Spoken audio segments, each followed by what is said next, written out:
Buenas tardes, estamos con Carlos Hariot, autor del libro SOS Educativo. ¿Por qué SOS Educativo? ¿Qué pasa en la educación? Pues que estamos en una situación de alarma, una situación de emergencia, como decía Benedicto XVI, de emergencia educativa. La alarma consiste en que la educación parece que está en un estado de crisis casi crónica, porque lo cierto es que no hay unas soluciones fáciles ni claras. Tampoco hay unas recetas con las que podamos estar todos de acuerdo. Ni siquiera podemos decir que hay un diagnóstico universal o común de las razones por las cuales la educación está en una crisis profunda, ¿no? Los defensores, por ejemplo, del sistema educativo que surge a partir de la LOCSE, la Ley Orgánica de 1990, aún persisten en la defensa casi a ultranza de este sistema que ya está fracasado por los resultados que hemos obtenido, ¿no? Entonces, estamos en una situación de crisis en la que no hay soluciones fáciles y en las que no hay un diagnóstico común.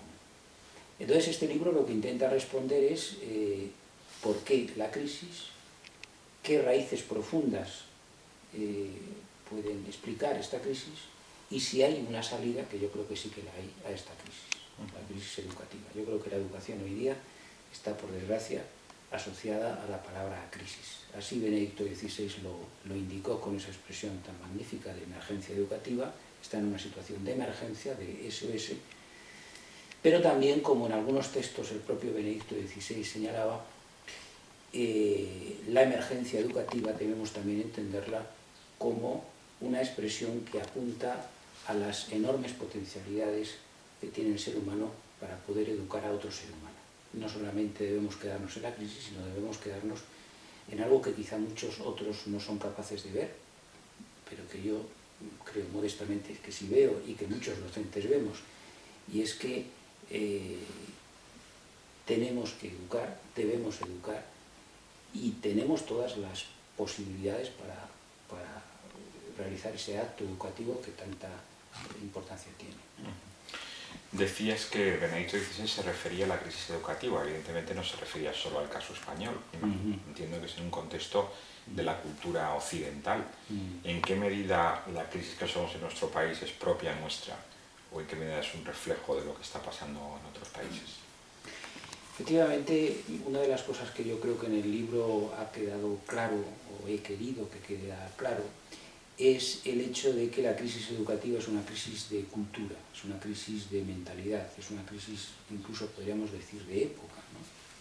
Es decir, la crisis educativa es una crisis que tiene unas raíces muy profundas en el ambiente cultural, en la mentalidad que hoy día domina fundamentalmente Europa,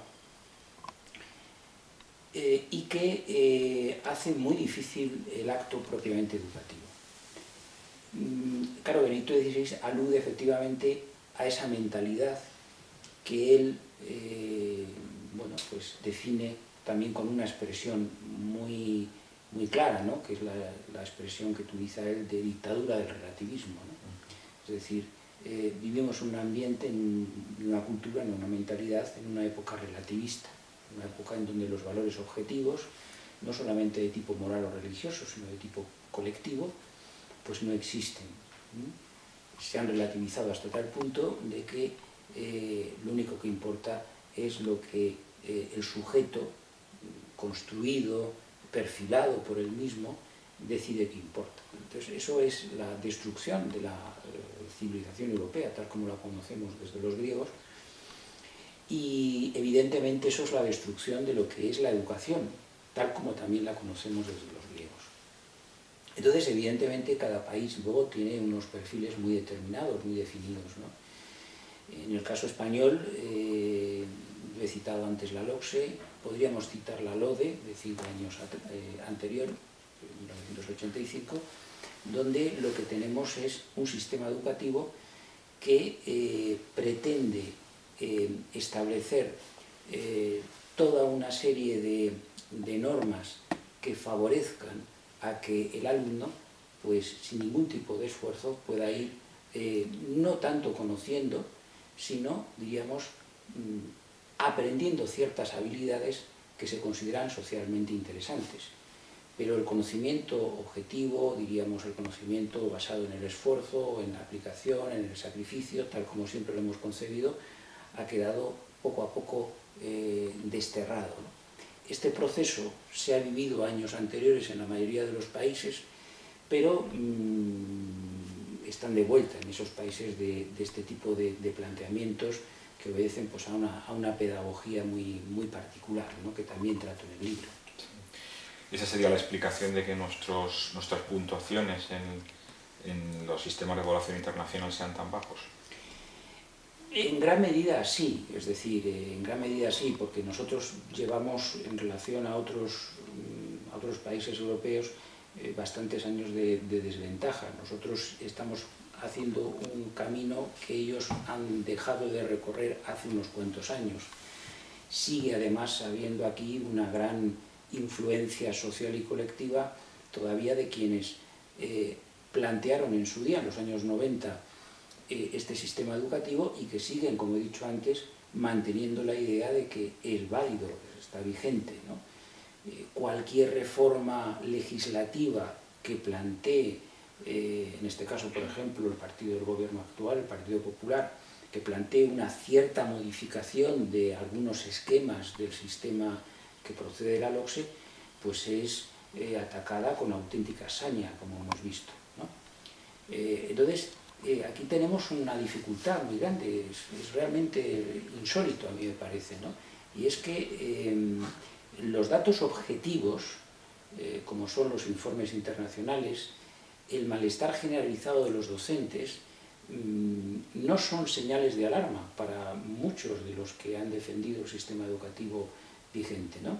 Sino que persisten en esta defensa. Esto que yo sepa no ocurre en ningún otro país. Es decir, la objetividad que hay en otros países, que cuando observamos a través de datos evidentemente contrastables de que algo hay que mejorar, se mejora, con independencia de quién ha introducido la mejora o de quién se ha podido equivocar anteriormente, eso es algo que no importa. Aquí sí que importa. Aquí lo que importa es pues que defender lo que uno ha defendido con independencia de los resultados que, buenos o malos, pues arroje, en este caso, el sistema educativo.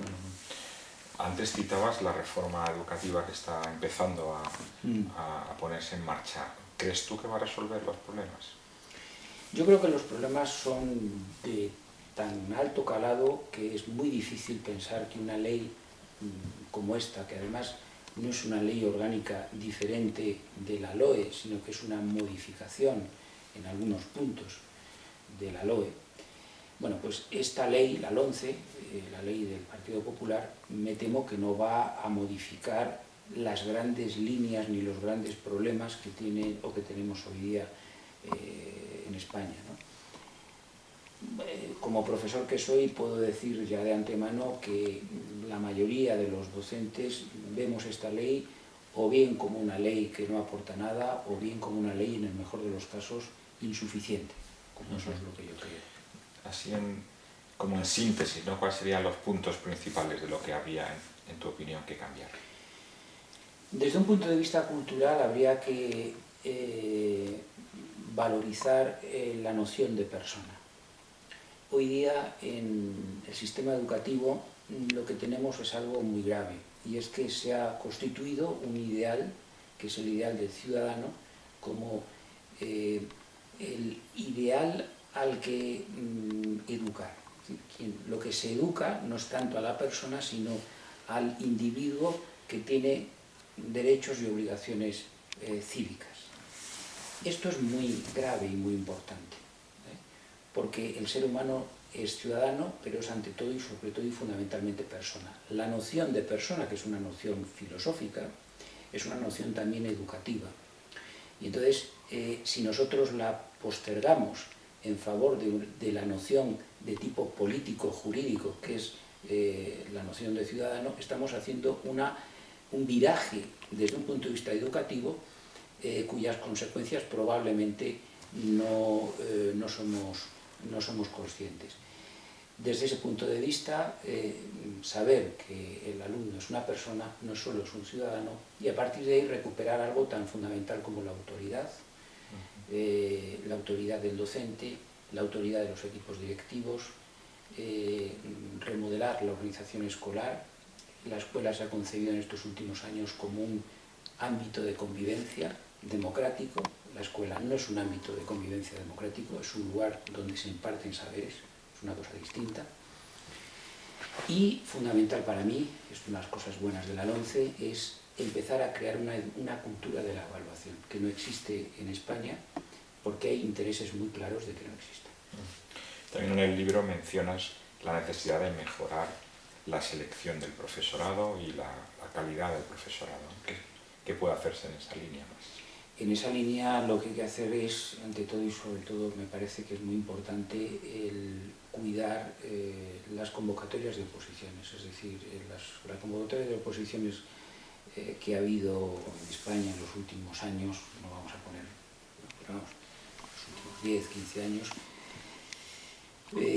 han propiciado el que muchos profesores, probablemente sin una vocación y probablemente sin una formación suficiente, hayan entrado en la enseñanza. Yo creo que esto es grave. Esto es muy políticamente incorrecto decirlo.